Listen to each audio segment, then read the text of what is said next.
Mesdames et messieurs, bonjour et bienvenue sur BLTV. Nous vous proposons désormais une nouvelle émission, Débat sur l'actualité. Débat sur l'actualité, c'est une émission de décryptage de l'actualité qui nous permet de nous plonger à travers tout ce qui se passe ici sur le plan national comme sur le plan international. Actualité faisant, nous allons aborder aujourd'hui le coup d'État au Niger qui fait couler beaucoup d'encre et de salive. En deuxième sujet, nous allons aborder l'UP qui a tenu une session ordinaire dans le week-end avec la session du bureau politique. Des réformes ont été adoptées. Qu'est-ce que cela va donner? En troisième sujet, nous allons aborder la sanction du groupe de presse La Gazette du Golfe par la HAC. Voilà, chers amis internautes, les sujets que nous allons débattre. Une pause.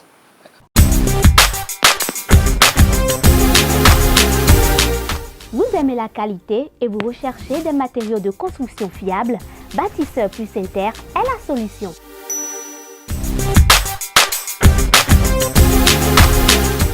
Bâtisseur Plus Inter importe tout ce dont vous avez besoin en carrelage, en luminaire, en sanitaire, en robinetterie, en ameublement et en plomberie.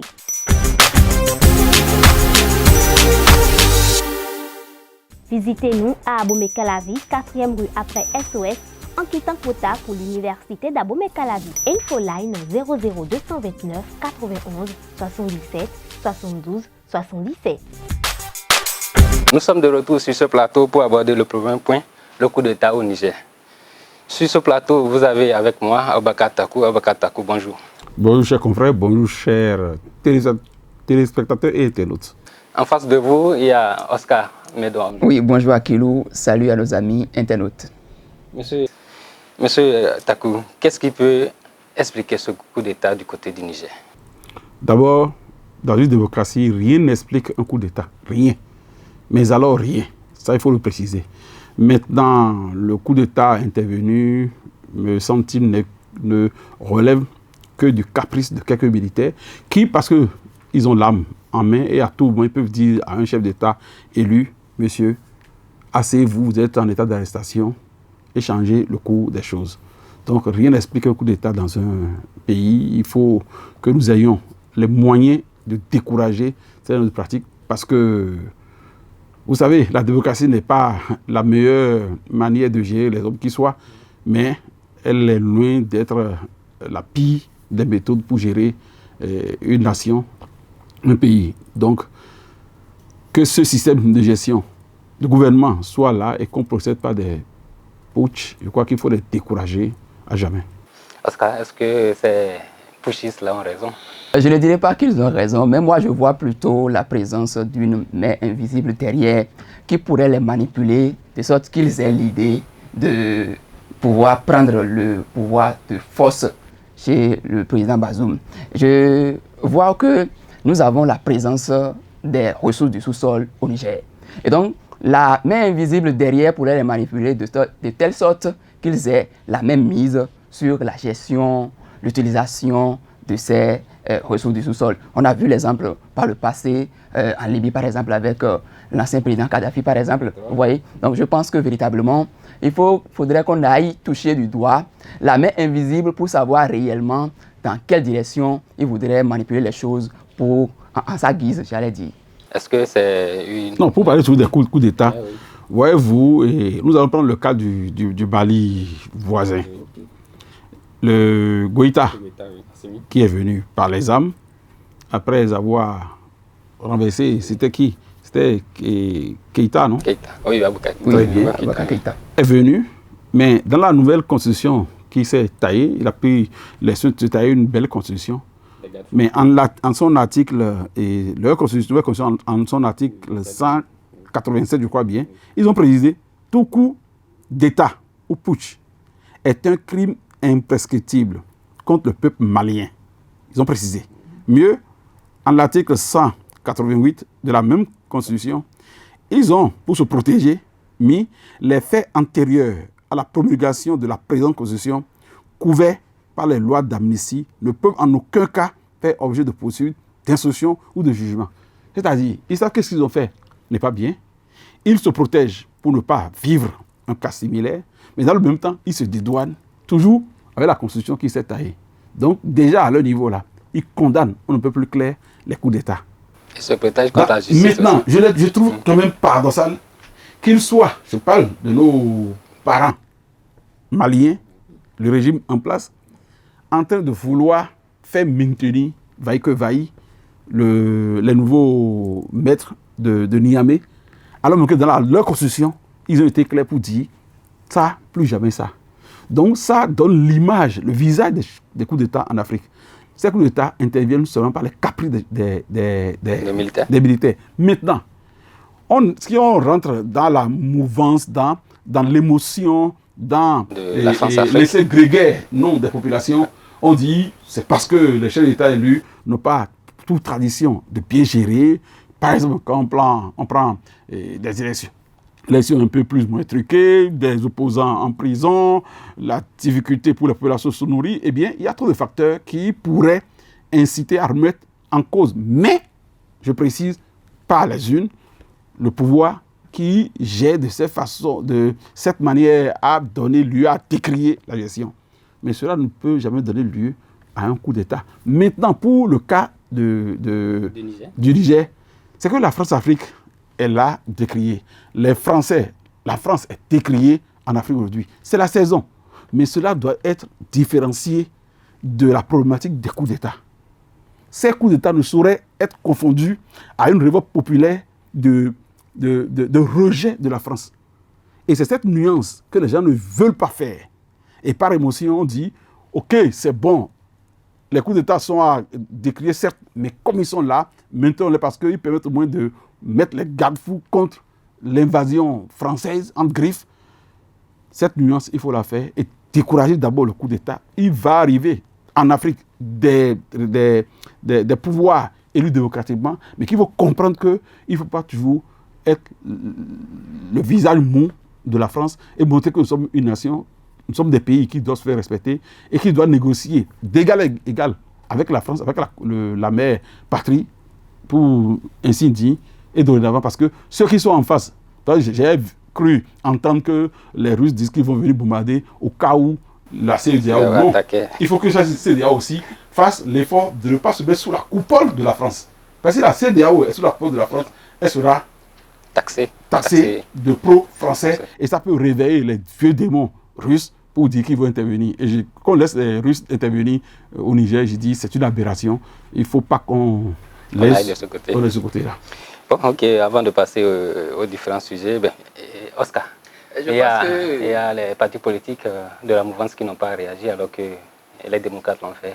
Qu'est-ce que vous pensez? Bon, je pense que cela il va de soi, mais de toutes les façons, globalement, il faudra décourager les coups d'État en Afrique parce que les pays occidentaux qui s'impliquent davantage dans les coups d'État n'ont pas l'intérêt de l'Afrique dans leur tête. Parce que pour eux, ils visent d'abord l'intérêt. Parce que dans les relations d'État à État, il faut d'abord viser les intérêts, ce que les gens en font généralement. Donc, fondamentalement, il faudrait que les Africains cessent de se tuer. Parce qu'en le faisant, ils ne cherchent pas à évoluer en leur sein. Donc, fondamentalement, il faudra décourager. Et comme l'a dit le doyen, il faudra que réellement les Occidentaux ne s'ingèrent plus dans la gestion des affaires africaines. Ça dépend des Africains eux-mêmes. Si les chefs d'État, nos chefs d'État sont responsables, eh bien, on a aussi l'intelligence, comme les Occidentaux, comme les Blancs, pour gérer ce qui nous concerne.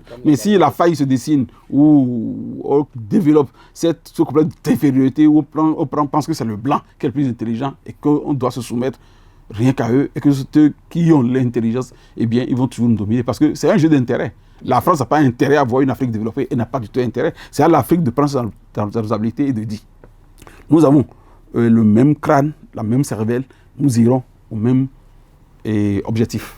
Mieux, l'Afrique, c'est ici en Afrique que la France vient chercher les matières premières. Et donc pour cette raison, l'Afrique doit prendre conscience aujourd'hui et savoir que réellement, il est temps de savoir que nous allons prendre notre gestion destin en main pour évoluer. Parce que véritablement, c'est une question d'intérêt et il ne faudra pas occulter et perdre de vue que l'Afrique est une nation qui peut prospérer ensemble. Donc, il faudrait qu'ensemble, nous discutons pour trouver la solution ici en Afrique, mieux d'aller chercher dans les pays étrangers. Ok, merci Oscar, mais je vais te poser une question à laquelle tu n'as pas répondu.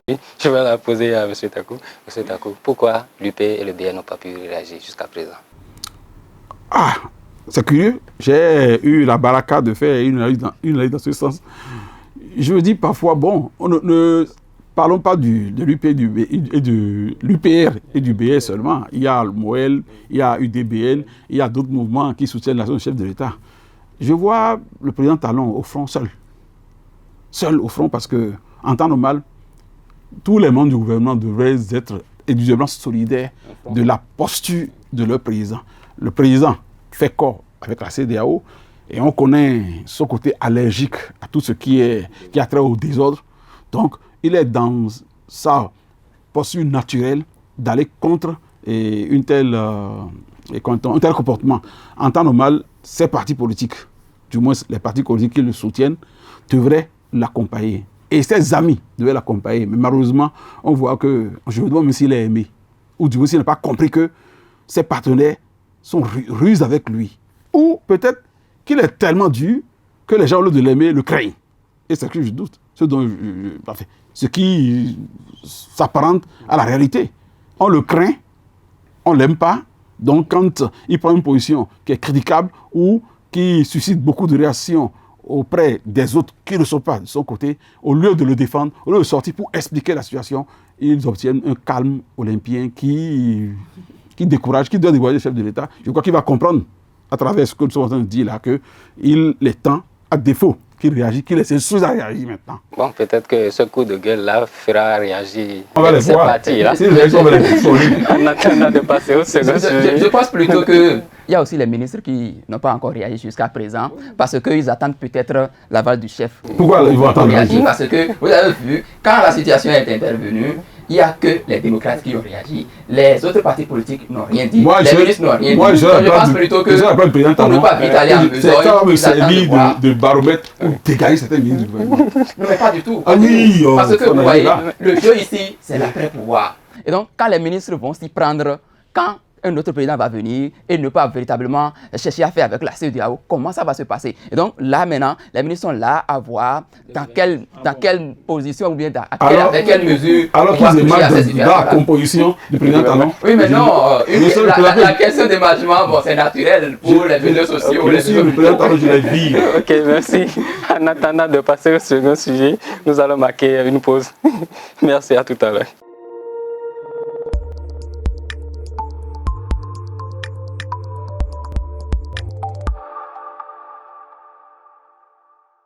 Nous sommes de retour sur le plateau pour aborder le second sujet, les réformes au niveau de l'UP après leur section ordinaire du week-end passé.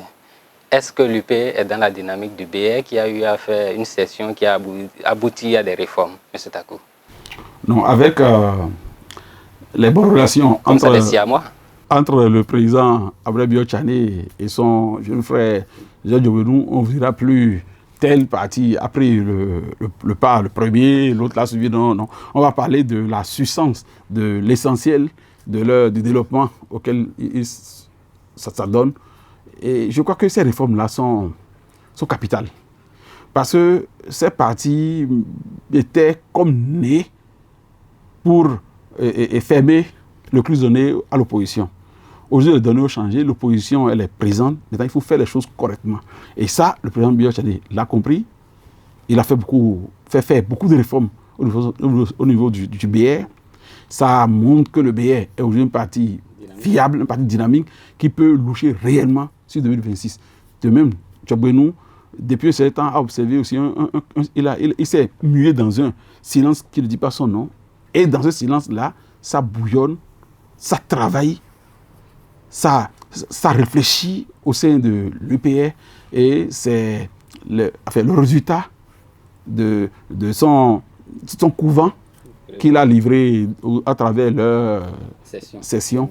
Et je crois que maintenant, les deux partis sont bien lancés pour, dans la même occasion, inspirer les autres partis qui sont chefs de l'État à reprendre la cuisine en leur sein respectivement afin que le 2026 réellement soit un challenge d'idées, un challenge de grandes personnalités.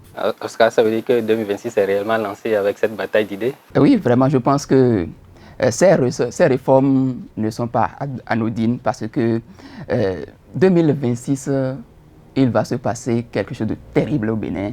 Et donc, chacun y va de ses moyens pour pouvoir atteindre ses objectifs. Et donc, je pense que les réformes de part et d'autre vont contribuer à l'atteinte de ces différents objectifs. Et donc, au sein de l'UP Le Renouveau, on voit déjà le président Jacques Benoît l'œuvre qui va davantage faire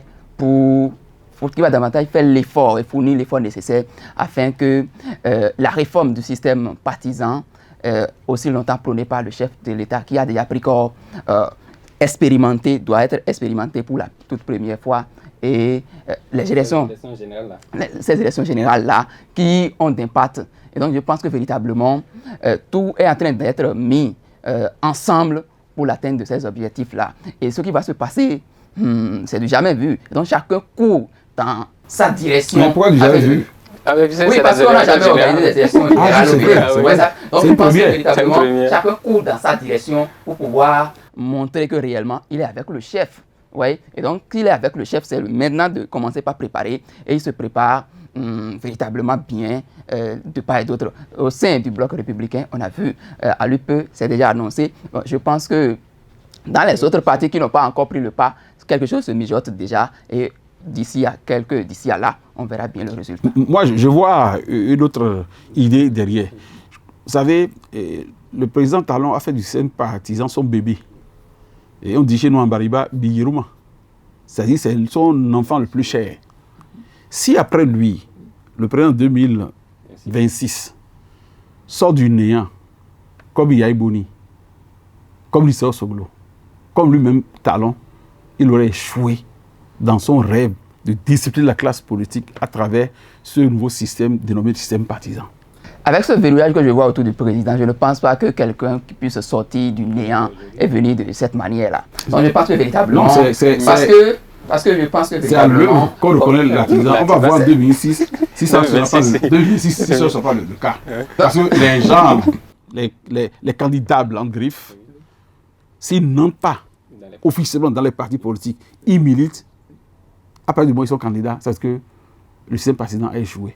Et le président la prendra à ses dépens. Lui qui est si tant accroché à cette bébé, à ces réformes, je dis que ça va être un échec avant l'échec.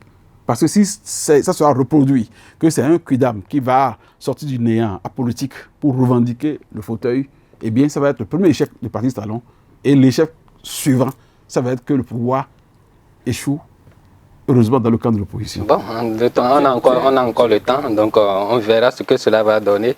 Et, bon, le temps d'aborder le second sujet, une pause encore.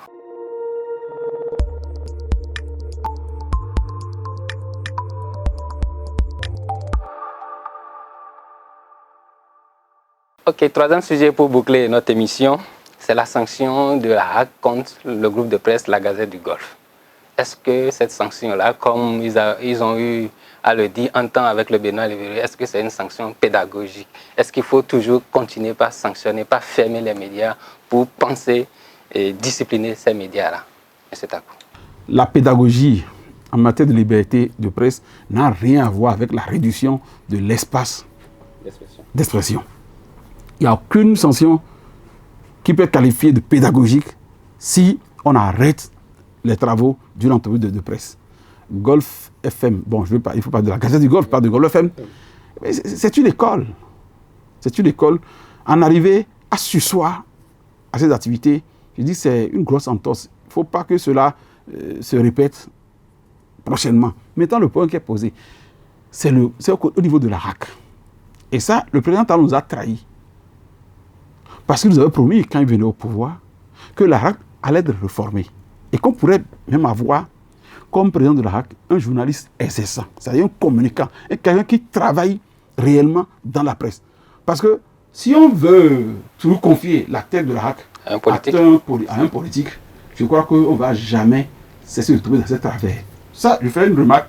Le président Parce que Zato Benki. non, l'actuel président. Moretti, Prosper Moretti. Moretti est un bon monsieur. Mais il reste qu'il ne connaît pas les médias béninois. Donc il a été parachuté à la tête de ces institutions. Donc il sera tenté de faire dans la politique. Et la période, comme je l'ai dit la dernière fois, est trop sensible pour qu'on arrive à sursoir aux activités d'un organe de presse. Et ça frise, comme je l'avais dit, une grosse main derrière et on va voir dire le président Talon. Non, Toujours. non. Le président Talon est trop élégant pour demander qu'on sursoit aux activités d'un organe quand on se réfère à l'expérience de Benoît Libéré, où on nous a suspendu volo, mais on a gagné le procès contre la HAC au niveau de la Cour suprême. On doit tenir compte de ces antécédents-là pour savoir qu'en matière de sanctions, encore que la pédagogie doit provenir de la HAC. C'est à la HAC de nous dire, ah, parfois, à vous déconner, parce qu'il n'y a qu'une seule main qui ne pose pas d'acte mauvais. C'est celle qui agit et qui n'agit pas. Mais celle qui agit est susceptible d'avoir des ratés. Mais chaque fois, quand on dit suspension, il n'y a pas de délai. Est-ce qu'il faut toujours... Non, ça c'est la dictature même tout craché. En droit, ça n'existe pas. En droit, à telle faute correspond telle sanction. Et il faut que ça soit énuméré dans un document avant qu'on ne parle de sanction. Ça, c'est la dictature plate. Et c'est pourquoi toutes les fois où la HAC va prendre des décisions émotionnelles comme ça, elle sera battue devant les tribunaux pour peu que ceci soit libre. Donc, cette affaire de sanction-là, je crois qu'il faut très vite remettre ça dans un placard et laisser les médias s'épanouir en même temps que ces médias doivent sentir de la HAC une maman qui nous allait et qui nous donne les meilleurs conseils. Bien évidemment, quand on était enfant, nos mamans nous tapotaient, nous donnaient la conduite à tenir avec un peu de rigueur.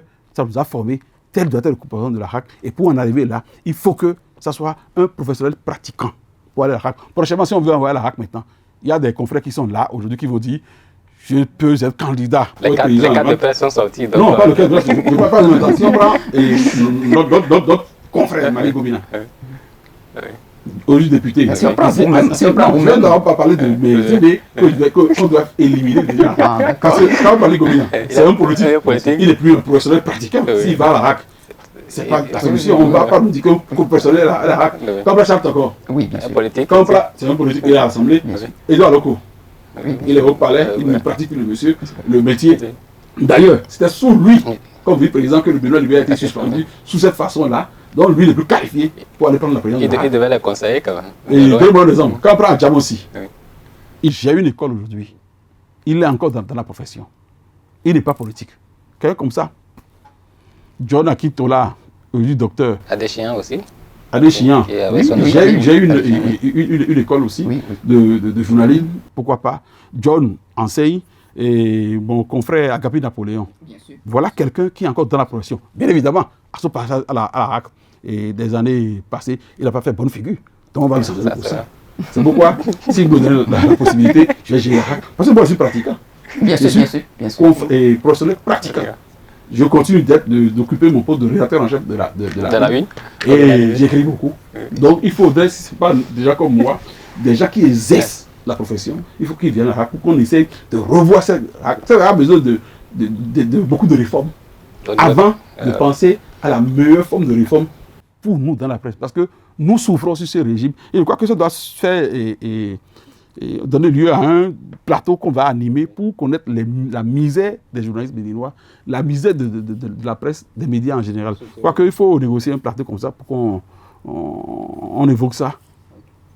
Bon, sur la question, je pense que le doyen a raison, parce que moi je pense que la sanction est malvenue et véritablement, si les dirigeants de la HAC, les mandarins comme le doyen a l'habitude de dire de la HAC actuelle, les dieux de la HAC actuellement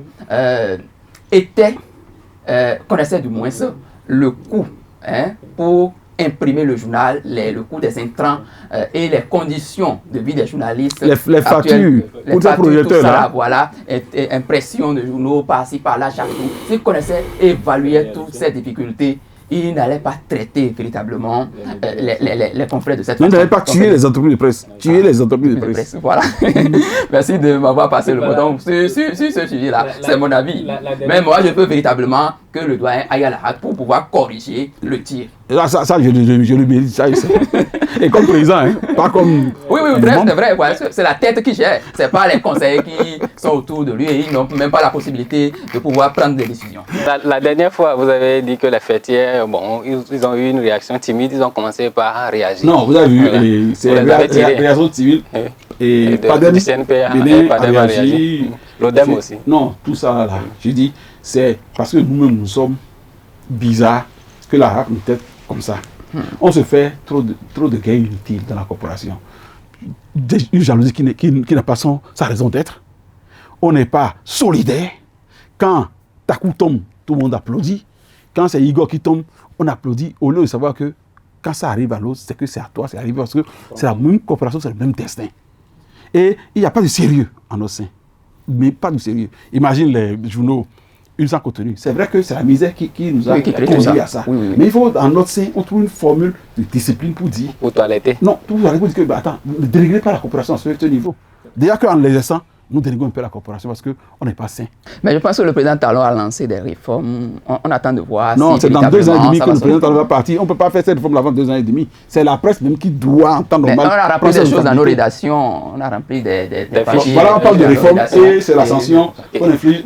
Mais vous voulez qu'on aille à une assise générale des... On est allé des fois des assises, on n'a pas voulu être sérieux, on n'a rien dit de bon. Quand nous, on était au chômage, il y avait eu les états généraux de la presse. Ils n'ont jamais évoqué le cas de Bébla Libéré. Ils n'ont jamais évoqué le cas de Eri Chakwe, Aboka Takou, nous qui étions au chômage là. Vous pensez que c'est assemblée ça là? C'est des conneries. On n'est pas sérieux, on n'est pas prêt. De solidarité. C'est ce manque de solidarité là au sein de la corporation. Est-ce que cela pourra changer? Bon, finalement, c'est une prière. Chers amis internautes, l'émission tire vers sa fin. Merci de nous avoir suivis. Merci d'avoir honoré ce plateau. Prenez le rendez-vous du prochain numéro. À bientôt.